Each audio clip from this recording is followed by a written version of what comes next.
What would you do if a possessed object invaded your life? Have you ever wondered what might happen if an everyday object suddenly became a conduit for malevolent forces? Imagine bringing home an antique, a gift, or even a seemingly harmless toy, only to find that it harbors something sinister. The thought is unsettling, isn't it? In this collection of chilling tales, you'll discover the horrifying experiences of 3 individuals whose lives were turned upside down by possessed objects. As you read their stories, you'll find yourself questioning the safety of the items you've surrounded yourself with. Prepare to be gripped by fear, empathy, and a sense of the uncanny as we delve into the world of haunted possessions. Story 1: The Cursed Mirror. I never believed in ghosts or cursed objects. That was until I inherited an old ornate mirror from my late aunt.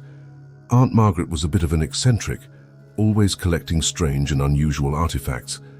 When she passed away, she left me the mirror, a beautiful but ominous piece with an intricate gilded frame. I hung it in my living room, thinking it would add a touch of elegance to my apartment. Little did I know it would bring a presence that would haunt my every waking moment. It started with subtle changes. My reflection seemed off, almost delayed, as if the mirror showed a slightly different reality. At first I dismissed it as a trick of the light or my imagination playing games with me. But then I began to notice shadows moving behind me in the reflection, shadows that weren't there when I turned around. One night, while brushing my teeth, I glanced at the mirror and saw a figure standing behind me. I spun around, heart pounding, but there was no one there. The figure was gone, leaving me to question my sanity. The strange occurrences escalated. I started hearing whispers, soft at first, then louder and more insistent. They seemed to come from the mirror, urging me to look deeper into its glass. The air around it felt cold, and I often found myself shivering uncontrollably when near it. One evening, as I sat on the couch reading, I caught a glimpse of movement in the mirror. My reflection stood up and walked away. Even though I remained seated, I stared in disbelief as my reflection wandered out of view, leaving the mirror empty. A sense of dread washed over me. What had Aunt Margaret left me? Desperate for answers, I contacted a local historian who specialized in antique artifacts. Dr. Whitaker was intrigued by my story and agreed to visit. When he arrived, he examined the mirror closely, his expression growing more grave by the minute. "This mirror," he said slowly, "is not just a piece of art. It's a gateway. These markings," he pointed to the intricate carvings on the frame, "suggest it was used in ancient rituals. It could be a portal to another realm." My heart raced as he continued. "We need to perform a cleansing ritual. This is beyond my expertise, but I know someone who might help." Dr. Whitaker contacted a renowned medium named Celeste. She arrived the next day, her presence both calming and powerful. She immediately sensed the dark energy emanating from the mirror. "This mirror holds a spirit, a trapped soul," Celeste explained. "It's trying to communicate but is filled with anger and pain. We need to help it cross over." Together, we prepared for the ritual. Candles were lit around the mirror, and Celeste began chanting in a language I didn't understand.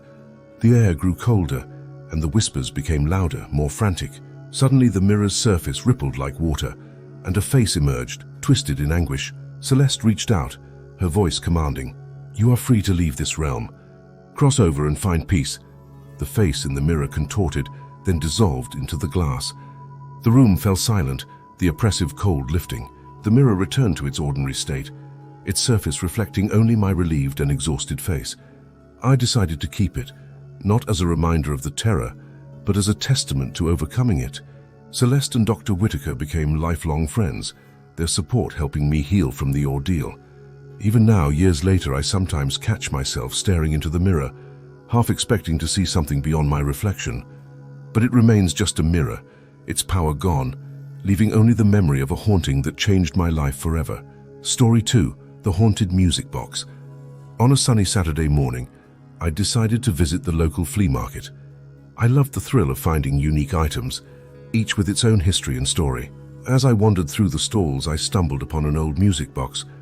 It was beautifully crafted, with delicate engravings and a small ballerina that twirled gracefully when the box was opened. The elderly vendor noticed my interest. "Ah, you have a good eye," he said. "This music box is very special. It once belonged to a ballerina who died tragically young." Intrigued by the story, I bought the music box and brought it home, eager to see how it would look on my mantelpiece. That night, as I wound up the music box, it played a hauntingly beautiful melody. The ballerina spun slowly, her delicate form mesmerizing. But as the music played, I felt an inexplicable sadness wash over me. Tears filled my eyes, and I couldn't understand why. Over the next few days, I found myself drawn to the music box, playing its melody repeatedly. Each time the sadness grew stronger, almost overwhelming. It was as if the music was reaching into my soul, touching a sorrow I didn't know I had. One evening, as I sat in my living room, the music box started playing on its own. The melody filled the room, and I felt a cold breeze pass through. The ballerina danced, her movements smooth and eerie in the dim light. I watched in a trance, unable to move or look away. Suddenly, I heard soft footsteps behind me. I turned quickly, but no one was there. My heart pounded in my chest as the footsteps continued, circling the room. The air grew colder, and I felt a presence, unseen but unmistakably there. Determined to uncover the truth, I researched the history of the music box. I discovered that it belonged to a young ballerina named Isabella. She was a rising star in the early 1900s, but her life was cut short when she fell during a performance and broke her neck. Legend had it that her spirit was trapped within the music box, longing to finish her final dance. I reached out to a local paranormal investigator, Lisa, who agreed to help. When she arrived, she immediately sensed the sorrowful energy surrounding the music box. "This spirit is trapped, unable to move on," Lisa explained. "We need to help her find peace." Lisa and I set up a small stage in my living room, recreating a ballet performance for Isabella's spirit. We played the music box, its haunting melody filling the air. As the ballerina twirled, a soft glow appeared beside her. It was Isabella's spirit, beautiful and tragic, dancing her final performance. Lisa guided the spirit, speaking softly. "Isabella, you are free to go. Your dance is complete." The glow around Isabella brightened, and she smiled, her form becoming more translucent. With a final graceful twirl, she faded away, leaving the music box silent. The heavy sadness lifted, replaced by a sense of peace. The music box no longer played on its own, and the eerie coldness was gone. I kept the music box, a reminder of Isabella's tragic story and her final dance. The experience changed me, deepening my appreciation for the unseen stories behind objects. It taught me that sometimes we need to help those who can't help themselves, even if they belong to another realm. The music box remains on my mantelpiece, a symbol of the delicate balance between our world and the next. Story 3. The Possessed Painting. I've always been an art enthusiast, often visiting galleries and auctions in search of unique pieces. One day, at a small, out-of-the-way gallery, I found a painting that captivated me. It depicted a hauntingly beautiful landscape, with a dark, foreboding castle under a stormy sky. There was something almost alive about it, as if the scene might change when you weren't looking. The gallery owner noticed my fascination. "This painting has an interesting history," she said. "It was painted by a reclusive artist who disappeared shortly after completing it. Some say it's cursed." Drawn to its eerie beauty, I bought the painting and brought it home, eager to display it in my study. At first, the painting was a conversation piece, its dark beauty admired by all who saw it. But soon I began to notice subtle changes. The stormy sky seemed to grow darker, the castle more ominous. What was once a vibrant landscape became increasingly bleak and unsettling. One night, as I worked late in my study, I glanced at the painting and froze. The scene had changed completely. The castle was now in ruins, and a figure stood in the foreground, cloaked and menacing. I rubbed my eyes, convinced I was seeing things, but the figure remained. Disturbed by the changes, I reached out to an art historian, Professor Collins, who specialized in mysterious and cursed artworks. When he saw the painting, his expression turned serious. "This painting," he said, "was the last work of Edgar Blackwood, an artist obsessed with capturing the spirit world on canvas. It's said he poured his soul into his works, literally." As we examined the painting, the air grew heavy and the room seemed to darken. "It's possible," Professor Collins continued, "that Blackwood's spirit is trapped within the painting, altering it to reflect his torment."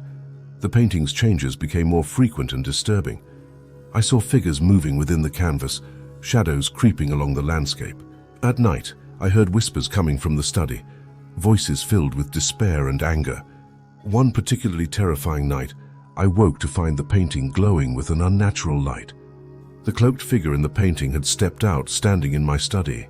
My heart pounded as I watched it move toward me, its form shrouded in darkness.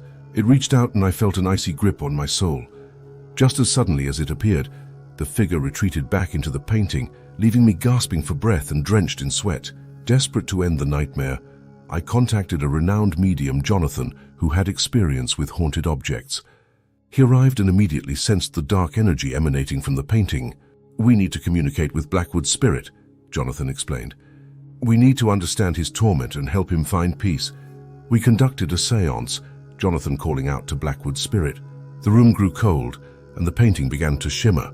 Blackwood's voice echoed through the room, filled with sorrow and anger. He spoke of his obsession with the spirit world, how it consumed him and trapped him within his own creation. Jonathan guided the spirit, offering words of comfort and release. "You can let go, Edgar. Your work is done. Move on to the next realm." The painting glowed brighter, and the figure within it slowly faded. The stormy sky cleared, revealing a peaceful sunlit landscape. The oppressive atmosphere lifted, replaced by a serene calm. The painting, now transformed, no longer held the dark energy that once plagued it. I kept it in my study, a reminder of the torment that can be trapped within art and the power of release. The experience left a lasting impact on me. It taught me to respect the unseen forces that can inhabit objects and the importance of helping those trapped between worlds. The painting remains a symbol of redemption and peace, a testament to the enduring power of art and the human spirit.